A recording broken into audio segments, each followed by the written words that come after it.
ভালোবাসা মহাপাপ, প্রেম তার অভিশাপ। ভালোবাসার শেষ ফল, বুকে ব্যথা, চোখে জল। সুতরাং আমরা ভালোবাসবো কাকে? যে আপনার মতো, যে আপনাকে বুঝবে, যে আপনাকে চায়, আপনি তাকে ভালোবাসবেন। তার মানে আপনি যদি আপনাকে যে না চায়, আপনি তাকে ভালো যদি বাসেন, তাহলে সেটা আপনার ভুল হবে, আপনি কষ্ট পাবেন। সুতরাং আমি আবারও বলি, ভালোবাসা মহাপাপ, প্রেম তার অভিশাপ। ভালোবাসার শেষ ফল, বুকে ব্যথা, চোখে জল।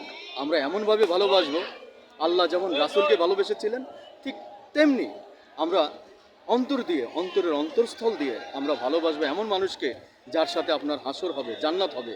এমন মানুষকে আপনি আপনার বন্ধু করে নেবেন। কারণ প্রতিদিন কমপক্ষে আপনি ভালো 5 জন মানুষের সাথে চলবেন।